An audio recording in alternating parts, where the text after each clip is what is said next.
Alain Bécoulé, quels sont les principaux thèmes qui seront abordés dans cette conférence Tritium 2013 ?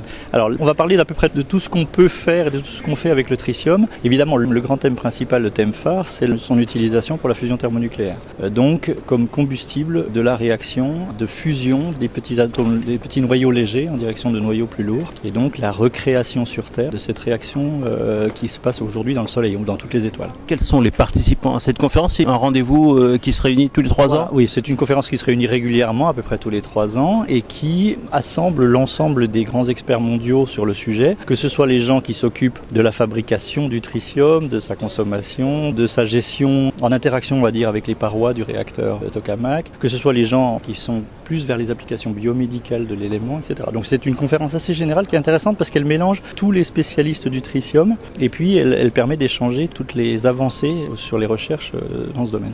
Quels sont les plus apportés par le tritium dans le processus de fission nucléaire ? De fusion. Alors, le processus de fusion nucléaire, c'est un des combustibles. On va faire se rencontrer, on va faire collisionner un noyau de tritium et un noyau de deutérium. Alors on parle du tritium parce que c'est l'élément qu'il faut créer. Le deutérium, lui, il existe naturellement dans l'eau de mer. Le deutérium est un autre des isotopes de l'hydrogène qui, lui, n'a qu'un proton et un neutron, alors que le tritium a un proton et 2 neutrons. Et ce sont ces deux éléments qui, en collisionnant, vont fabriquer la réaction de fusion thermonucléaire, créer la chaleur, créer la source d'énergie.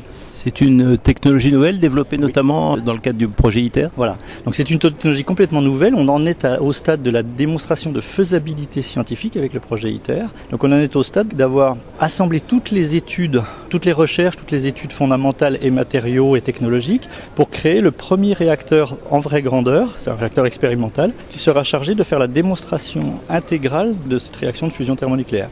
Si on a prouvé que ça marche, et bien après on passera à l'étape du réacteur de démonstration commercial. Puisqu'on parle d'ITER, il en sera question dans cette conférence ? Bien sûr, il en sera extensivement question, oui. Aujourd'hui, ITER est en cours de construction, il se passe à Cadarache, dans les Bouches-du-Rhône. Les bâtiments sont en train de monter, l'équipe est assemblée et travaille. Donc le tritium devient un des éléments importants, puisque en tant que combustible nucléaire de cette réaction, eh bien, il entre au cœur de tout le processus de définition de la machine, le processus d'autorisation par l'autorité de sûreté nucléaire, etc. Donc on est dans toute cette phase aujourd'hui de création du cas complet pour pouvoir démarrer. On imagine démarrer cette machine au début des années 2020, démarrer la machine ITER et faire les réactions. Aujourd'hui, combien de personnes travaillent sur ce projet qui est un projet international ? Alors, ITER est un projet totalement international qui regroupe 7 grands partenaires mondiaux, c'est-à-dire l'Europe en tant que partenaire, les États-Unis, la Chine, la Russie, la Corée du Nord, le Japon, l'Inde. Donc c'est la moitié de la population mondiale qui s'est groupée pour fabriquer cette expérience. Et aujourd'hui, l'équipe est assemblée, il y a à peu près 700-800 personnes qui font partie de l'organisation ITER, donc des gens qui sont embauchés par ITER pour travailler sur ce projet-là. Mais il faut comprendre que l'ensemble de la communauté fusion mondiale, c'est-à-dire, bon an, mal an, une dizaine de milliers de chercheurs, sont derrière ce projet et travaillent en collaboration. L'institut que je dirige moi-même au CEA à Cadarache, juste à côté d'ITER, c'est 300 personnes qui travaillent jour et nuit pour ce projet-là.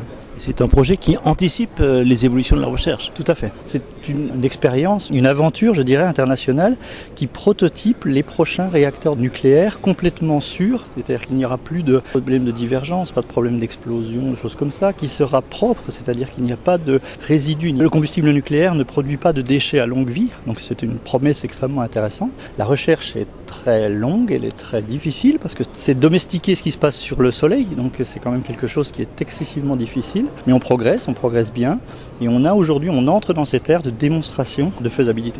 À quelle date ce projet sera-t-il totalement opérationnel ? Les premiers plasmas sont attendus tout au début des années 2020, et puis ensuite, il y a la montée en puissance, etc. Et les réactions, le point de fonctionnement que nous cherchons, qui est un point de fonctionnement où le plasma créera 10 fois plus d'énergie qu'il n'en consomme, donc ce sera un amplificateur de puissance. Ce point de fonctionnement, il est attendu aux alentours des années 2027.